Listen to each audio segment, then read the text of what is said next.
Welcome to the Downtime from WTWH Media with your hosts, Sarah Wynn and Sheri Kasprzak, bringing you everything you need to know from the week in manufacturing. And we are back. Welcome to the Downtime. We are a weekly manufacturing podcast from WTWH Media. I'm Sarah Wynn, Senior Editor for Packaging OEM, and one half of your co-hosting crew, also known as the Downtime Divas. You know, WTWH stands for Willing to Work Harder. That's what my co-host and I aim to do every single week. Let's tag her in. My tag team partner, let's bring some hocus pocus. Here we go. There we go. Hey, it's Sheri Kasprzak. I am the Executive Editor of Automation and Control Brands at WTWH Media. And if you don't know, that's Plant Engineering, Control Engineering, and Consulting Specifying Engineer. And thank you so much for joining us on another episode of The Downtime. We're glad to have you. Thank you so much. We have a great episode on deck. We spoke with Cathy Rinne from Flexline Automation. Real fast, though, any fit you want to acknowledge. I'll just say I'm wearing a vintage 2014 National Champions hat. Hashtag go Bucks, go Bucks. I love it. No, I am dressed for comfort today. I'm in my big cozy hoodie. I'm like not feeling so great today, so we are just going for comfort. There we go. Oh, well, we'll keep you in our thoughts, Sheri. Little Sheri Kasprzak. Headlines. I will segue in real fast. We talked about packaging trends last week. You know, I was on the hot seat. Sheri grilled me about Pack Expo. We talked a lot about automation. This is just a quick little hit. How automation's making packaging lines faster and operators' lives easier. We have a report up on Packaging OEM's website from Interact Analysis that explores the growth in the packaging automation market, including end-of-line applications and how it can resolve labor shortages. That's it for me. Yeah, so we have something really great over at plantengineering.com about updated OSHA expectations for ARC-rated personal protective equipment. So if you want some new information about new OSHA standards for ARC PPE, ARC Flash PPE, definitely head over to plantengineering.com. I'm going to link the article wherever you can find the podcast so you can get some great information. That one comes from Herbert Post. He is with TradeSafe.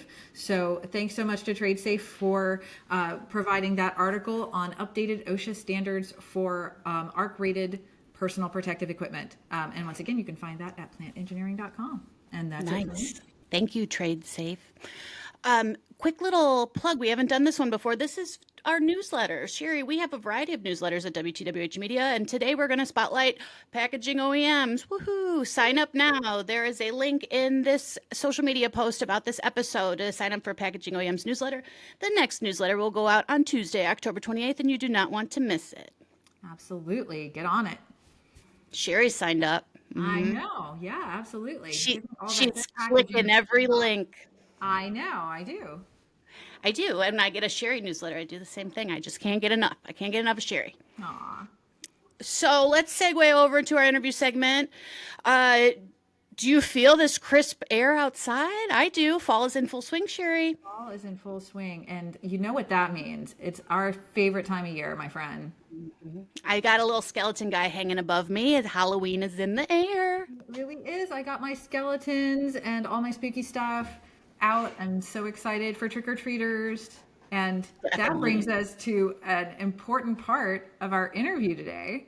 I think we should conjure up some chocolates because we spoke with Flexline Automation's Cathy Rinne. She is the president, co-founder, and co-owner. Founded the business 41 years ago with her husband, Rhett, and her in-laws. Also known as the Conveyor Cougar, she's adopted an Amazon-style business model for Flexline Automation, offering conveyance equipments from a variety of vendors, including MK North America and Bosch Rethroth. We spoke with her about how the company has evolved. Yeah, and it was a great interview. She was so much fun to have on. Talked a lot about new innovations and the way that automation and AI are impacting the industry. So it was so great to chat with her. And we talked a little bit about candy too. Yes, so this is a special episode, everyone. Cathy joined us for our Downtime Game Time segment, Convey or Slay. So tune in now. Here is Cathy Rinne, Flexline Automation, insights on material handling for delicate items like chocolates, candies, and AI and material handling trends, along with our game. Here we go. Take it away, Convey and Cougar. Welcome back to the Downtime. Sheri and I are here with Cathy Rinne, also known as the Conveyor Cougar and president of FlexLine Automation. Cathy, thank you for joining the Downtime. Hey, thanks for having me. Cathy, we are so happy to have you. You know, we connected over social media. Do you want to tell our audience just a little bit about you and FlexLine before we get started? Sure, I'd be happy to. FlexLine is a third generation family business. My husband and I founded FlexLine with his parents 41 years ago in their farm shop in the bay right next to the combine in the machine shed. So FlexLine has come a long way in 41 years. Our daughter Lauren and her husband have since joined the business, and we've come a long way. We started mainly in conveyance. Now we do a lot of robotic integration as well. So the company has evolved quite a bit since we first started. Thank you for that. And I will add, we are going to talk all about FlexLine. We're going to talk about material handling and conveyance for candy. This is a special Halloween episode. And Cathy will stay for the game time segment. She is one of our very first guests to ever stay for the game time. So we are so excited to get started. Sheri, you want to kick us off? Absolutely. Yeah. Thank you so much, Cathy, for being with us. We all love your post on social on LinkedIn. So thank you so much. We're big fans. You mentioned that, the company has been a family business for over 40 years. How has the company evolved since you started? Well, as I said before, we started mainly with conveyors. We started out primarily with plastic tabletop conveyor, FlexLink specifically. We began working with FlexLink before FlexLink even had an office in the US. So we were doing FlexLink sales and distribution before FlexLink actually was here in the US, is when they were still owned by SKF. We did that for a number of years. And I would say several years ago, it kind of became evident to me that the future of manufacturing was really turning more toward robotics, and conveyance was being treated more like a commodity. So we understood at that point that we were kind of at a crossroads, and we were going to have to expand our business if we were going to stay relevant. And so we got into robotic integration at that point. And we also decided to kind of adopt what I call now the Amazon business model, which is, everyone thinks that you go to Amazon, you can get whatever you want, right? You go to FlexLine, you don't just get one kind of conveyor now, you can get whatever kind of conveyor you want. So that's kind of the business model that we've tried to adopt. We are very customer driven. So now you can get MK conveyor, Dorner, Bosch, pretty much whatever you need. And we've also patented our own robotic box erector, and it's robot agnostic. So you can use your own robot, whatever type of robot you would like. So that's pretty much how we've evolved over the last few years. We've had to evolve with the market, or you go by the way of the dinosaur, right? Definitely. And I appreciate you bringing up MK, Cathy. The reason we initially connected is because of MK North America's Scott. So this is a quick little shout out to Scott. Scott. Hey, thank you, Scott. Thank you, Scott. We met back at Automate, and he said, you have to make the Conveyor Cougar. You have to. And I said, I will make this happen. And we are here today. I'm very, very thankful for that. And Cathy, you mentioned the robotics. You want to talk a little bit about how you got into robotics and the Box EZ? Yeah, I would love to. Robotics is kind of a very competitive, and it's a tough world. And, these days, everybody and their brother does robotics integration. And what do you do to set yourself apart? How do you differentiate yourself in this market? And that's something that, we really looked hard at. And we wanted to figure out what our niche was really going to be. And we're really good at end of line. So we're really good at palletizing and case erecting and case packing. And that's not to say that we don't do, process integration, robotic integration. We can do that, sure. We don't specialize in that as much as we do end of line.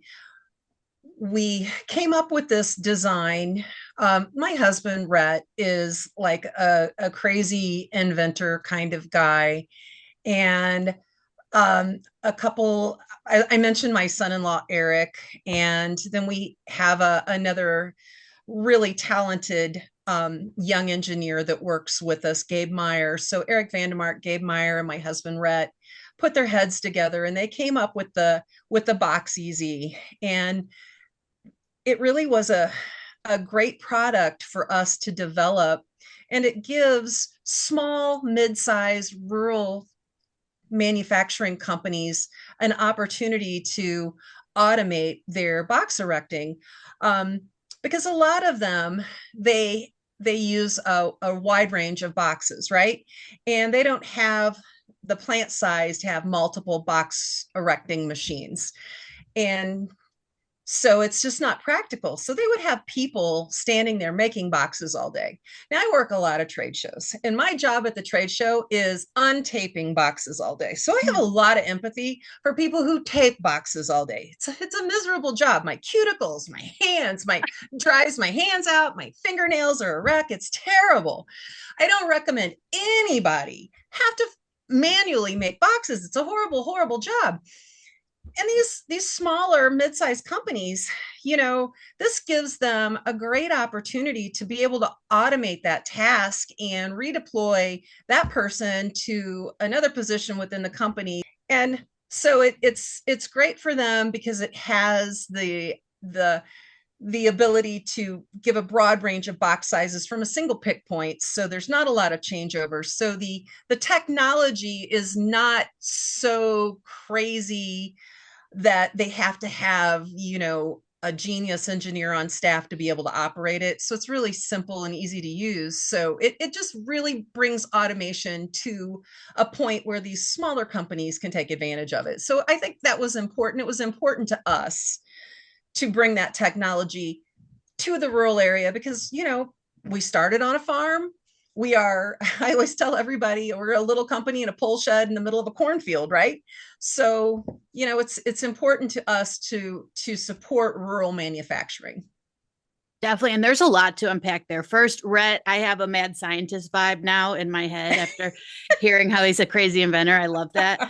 And two, I just got a gel manicure done. So doing boxes for me is it's not on the table at the moment. No, it shouldn't be. I'm telling you, don't do it. And Einstein here all the way. I mean, just picture it. Yeah, that's him. That's what I'm going to think. And I want to add FlexLine is based in Illinois. So I do love the rural connection. I appreciate that.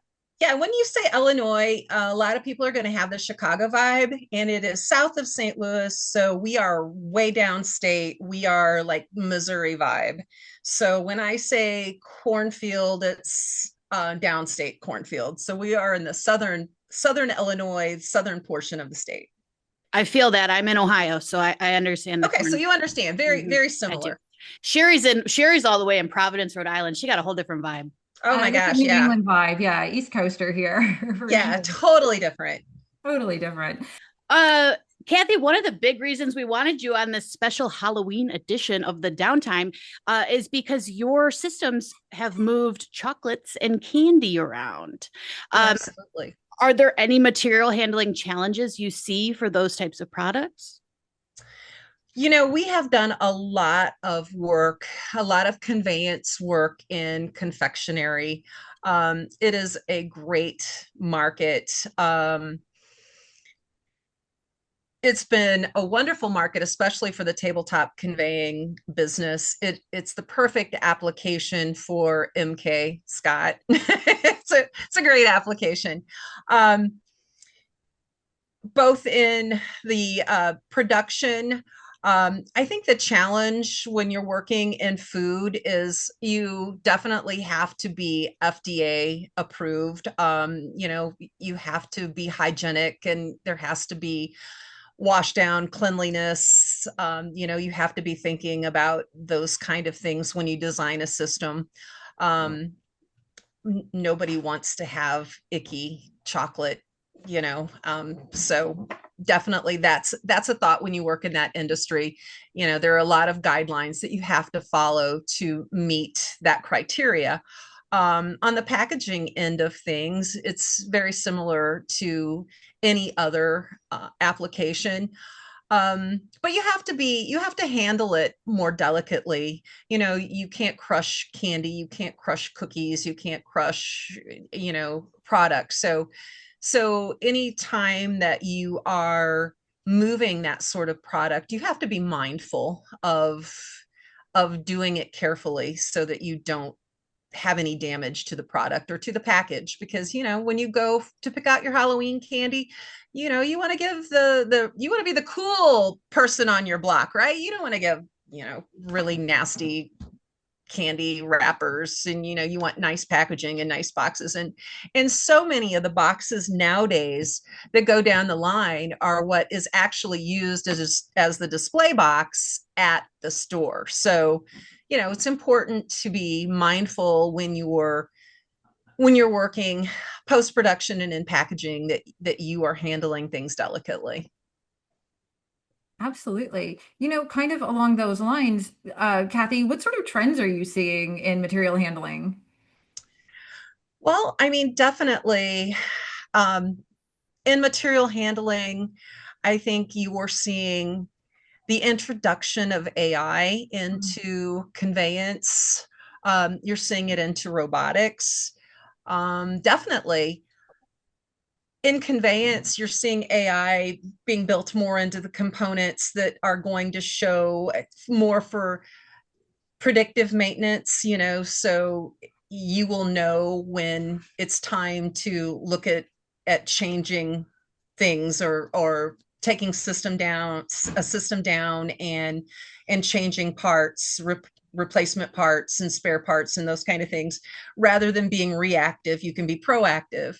And so on large systems where you've got production and it's running nonstop, it's important to not have a line go down. So if you can use AI to predict when you have a part that may fail, or be coming up on a potential failure, and if you can preemptively handle that and know when to shut things down and when to do service, I think that's really big. And you're seeing more and more of that built into different product lines. And of course, automation, especially on the robotic end, more of that is being built in. It's simplifying, I think, the interface between the end user and the automation. And that is really exciting to me, because I think it's going to make it a lot more feasible for these small, mid-sized rural manufacturers, again, to be able to have automation, because they don't necessarily have staff that can program in Python. They don't necessarily have staff that can do the complex things. But if they have a very simple user interface, that's going to make it doable for them. That's going to really bring automation, I think, to a level that it's going to simplify it to the point where I think they'll be more comfortable deploying it. Absolutely. Thank you. For sure. And then I do want to, we talked on our pre-call, Cathy, about how you work with engineers of all ages and experiences. How do you approach communication and collaboration across that spectrum? Well, I have a good sense of humor. I can tell that, yes. Yeah, I have had I've had a great opportunity to talk to a lot of engineers from all of the different age groups. And I can tell you, there's a lot there's a lot to unpack there. A whole lot to unpack there, and within my own company, right?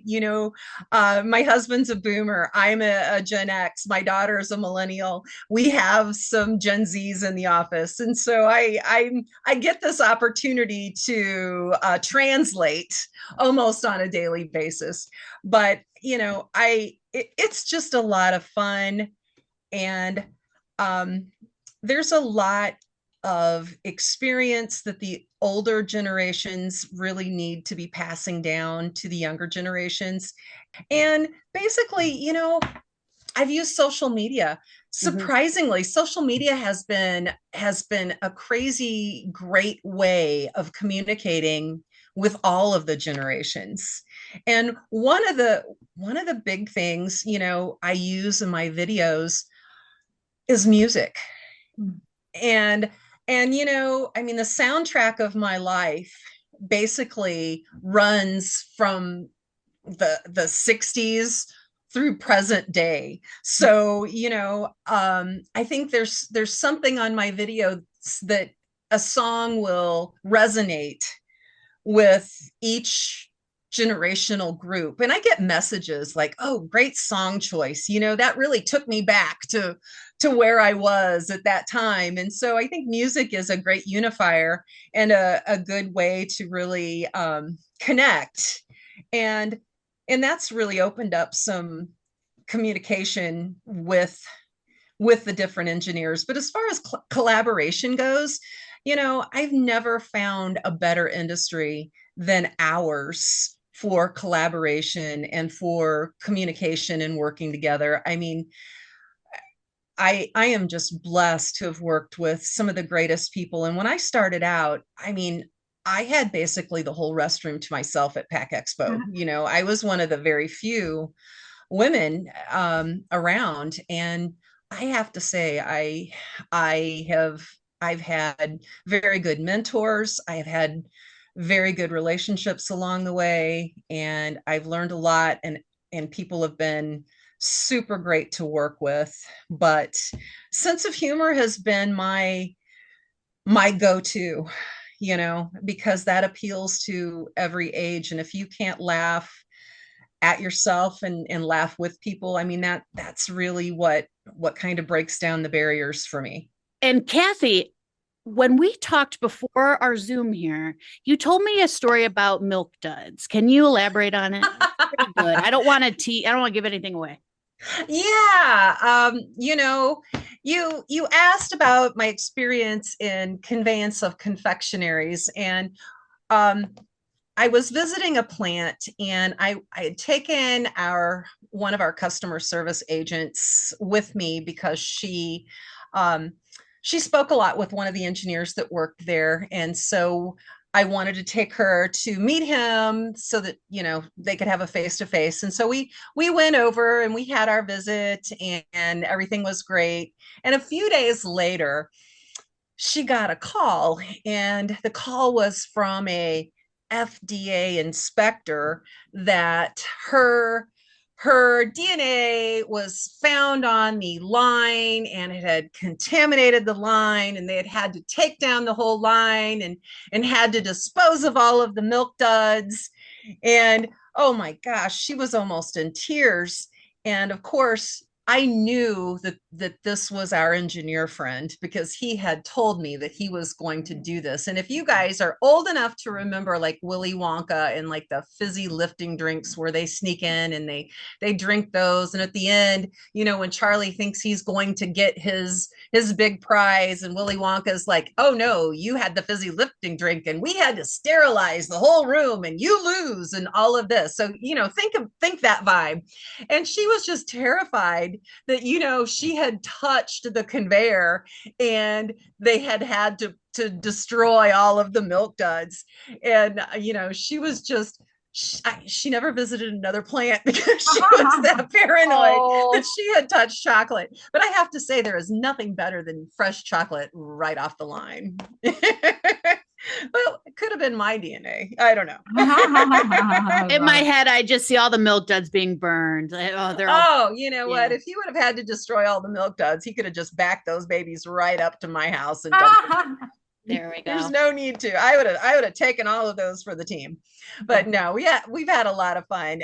And that's again why a sense of humor when dealing with engineers is so it's so critical, because just have a lot of fun. And in my career, doing this for as long as I've done it, you know what? Have fun in what you're doing. And I'm at the point in my career where that's what I'm all about. Definitely. want to do my job and I want to have fun doing it. Yeah, and this is the perfect segue. The Conveyor Cougar nickname. Do you want to just touch how it originated from working with younger engineers? Those darn millennials, by the way. Those darn. Oh, well, it was a darn millennial that gave me that name. Uh-huh. And she regrets it, let me tell you. No. As I mentioned, it's my 41st year in this business, and my daughter has, joined the company, and my little millennial. And we came out of a sales meeting, and I looked at her, and I was just like, when did I become the old lady? I am the old lady here in this meeting. I mean, it's like I've got socks older than these kids. This is depressing. Yeah, it's like I feel like a cougar trying to sell to these young kids. And she was just like, ah, yeah, mom, you are a cougar. You're a conveyor cougar. And I was just like, Yeah.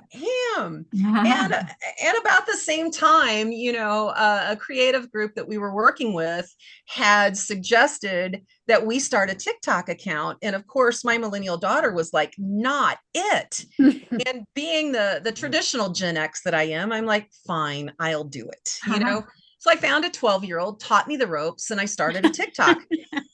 And it just so happened that I needed like a TikTok moniker. And I thought, Conveyor Cougar, that's, perfect. And since then, she has been places like she was in Houston at a trade show, and somebody came up to her, is like, Flexline, where have I heard that name? And they came like 3 times to her booth, and finally, like on the last visit, they were like, I know where it is. I follow this person called the Conveyor Cougar. That's where I heard of you. And she was just like, oh dear God, don't tell my mom. And I hear her in her office, and I will hear her on the phone go, no, that's my mom. And I love it because, any of you that have children know that the cringe factor is just bonus points, right? And so the more cringy I can be, the better I like it. And she just absolutely hates it to the point that I call her the conveyor kitten. And she really does not like that. She's like, I'm almost 40 years old. I'm hardly a kitten, but she's always going to be my kitten. Yeah. Very sweet. And I just want to tie in, Cathy, you mentioned real fast, you had about 100 LinkedIn followers. You rebranded yourself the Conveyor Cougar, and it surged. It did. Starting the TikTok was crazy. I did not think that there would be any interest at all in automation videos. And surprisingly, there is. Now, I started sharing those across other platforms, and it was quite successful. And I don't know. I don't have a huge number of followers on other social media platforms, but I think I have a decent number, and it's enough that when we go places, people will come up and be like, "Oh, the Conveyor Cougar, can I get a picture?" And Lauren, my daughter, is just like, oh, yes, really? You want a picture with my mom? Seriously? And so it's just been a lot of fun. And I walked into her office one day, and she was like doing a logo, and she made hats and t-shirts and a sticker. And I was just like, you're making me merch, right? You are making me merch. And she's like, well, mom, our web traffic has gone up over 300%. People are calling in. I don't like it, but it's working. So, you can't beat them, join them. So, there she is. Cathy, what excites you most about the future of material handling and robotic integration? I mentioned AI, but I think really what excites me the most is getting that technology in the hands of the small mid-sized manufacturing companies. That's something I'm really passionate about. We host an automation fair here at our facility every year. A lot of these small companies, they don't have the resources to send their engineers to Vegas or Atlanta or Chicago to trade shows. And Lauren and I were walking back to our hotel from the convention center at Automate, and these two young engineers were walking behind us, and they were just like, wow, blown away from some of the things that they were seeing at Automate. And one of them said to the other, you know, I would have never even dreamed some of this stuff. We can't even Google it because we don't even know it exists. And that really resonated with me because it's like, you don't know what you don't know. So all of these people in these rural areas, these small mid-sized companies, they can't even go out and Google this technology. They don't even know what they don't know. And that really that really has been a passionate thing of mine, is that trying to bring technology here. And so we've held this will be our third, coming up in 2026. And one company sent 11 engineers, and they thanked me profusely because they were like, they don't ever get to go, they don't get to see, they don't get to touch. And I'm a very tactile learner, and to go and be able to, pick something up and look at it and ask questions, and as opposed to seeing a video or looking at a catalog picture, it really makes all of the difference. And so it's exciting to me to be able to do that, because I think, especially right now with all of the tariffs and the big push to reshore manufacturing here in the US, I think a lot of that falls on the shoulders of the small, mid-sized rural manufacturing. And I think we really have to help them to understand what technology is available and get them that information into their hands and help them automate. And that is exciting for me, because I think that, one, with the labor shortage, this is going to help with that, and it's going to help them increase their production. And it really means a lot to me to give them that opportunity, because I had never even considered the fact that, I know to sit down and Google something, but they have no idea. They don't even have a point of reference in which to begin. And I had never even considered that until I happened to overhear that conversation. Absolutely. Yeah, that's amazing. Thank you so much. Yep, Kathy, thank you. We appreciate your material handling insights, your robotic insights. And now, are you ready to have some fun? I'm ready. Okay. Let's have some fun. All right. We have a game time segment. So here on the Downtime, I mentioned at the top of the call before we started recording, we like to have some fun. We have a game time segment every week. Very rarely do we have a guest join us for it. So Kathy, you're in rare air today. Yes, you love Today's game was made especially for you. Oh, all right. Called Slay or Convey. So each host, Sheri and myself, we will name a candy. It could be a classic favorite, a throwback treat, or even a divisive candy that might set off arguments. Some people love it, some people don't. And you'll respond slay if you'd happily eat it, or convey if you want to pass it on. It's not your thing. Okay. Yeah. Right? No right or wrong answers, for sure. Okay, I'm ready. The first one was picked especially for Kathy. Round one, a payday candy bar. Oh, I'm going to slay that all day long. Yeah. I got to go with convey. You can have mine, Kathy. Thank you. I'm they're really good when they're chocolate covered. See, I can see chocolate for sure. Oh, those chocolate covered paydays are I've the never bomb. had one of those. Oh Neither my have I. gosh, they are amazing. I'll Sounds have to like- look into that. Sounds like you've got some connections, Kathy. We'll leave it. Yeah, I do. Yeah, I absolutely love those. I would slay it. I love some peanuts. So yes, slay for right. me. Round two, Sheri. All right, here's our round two question: candy corn. Kathy. Oh, well, it depends on how desperate I am, because I have been known to slay that in the past. But, for the most part, if there's anything at all else, I'm going to convey it. Yes, I say convey it right into the trash. All right, I'm going to say slay. I know it's divisive, but I do love some candy corn. Next one up, round three. This is a sweet treat. Also one of my favorite candies, which is why it made the cut. Nerds. Oh, I'm going to convey those. I'm going to slay. I like nerds too. Slay, slay, slay. Yes. Oh, must be your generation, you kids. Us little downtime chicks. Yeah. Yeah. All right. Round 4, Milky Way. Kathy, Oh, are we milk chocolate Milky Way or are we dark chocolate Milky Way? you can I go say either way. classic. Let's go with the classic milk chocolate. Okay, well, I'm going to convey that. Okay. Oh, whoa, that was a quick action, quick thought. Convey. I don't like these. Yeah, I'm gonna go with Convey too. There's just something gross about the inside. I don't know what Yeah, it well, is. if you make that a dark chocolate one, I'll slay it. Yeah, yeah. Only dark chocolate. Got it. Round 5. Ding, ding, ding. Switch it off the chocolate for a second. Sour Patch Kids. Ah, convey. Oh, I'm gonna slay. I do like some Sour Patch Kids.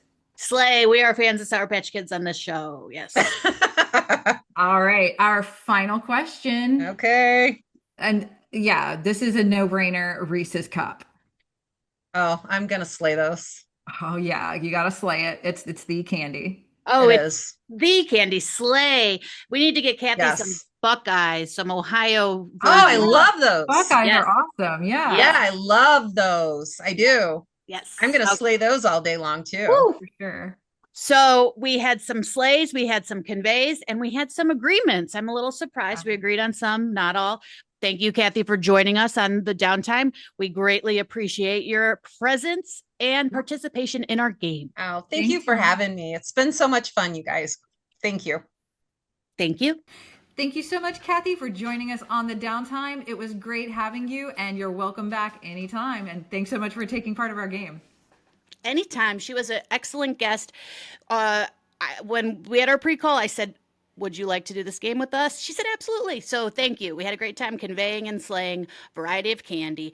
But one other thing we haven't touched on yet, Sheri, where can everyone follow us and find us? Oh, good point. So, if you don't know, and if you are not following us, what are you even doing? Head on over to LinkedIn. You can find us at the downtime there. You can also follow us on Instagram at the.downtime over on Instagram.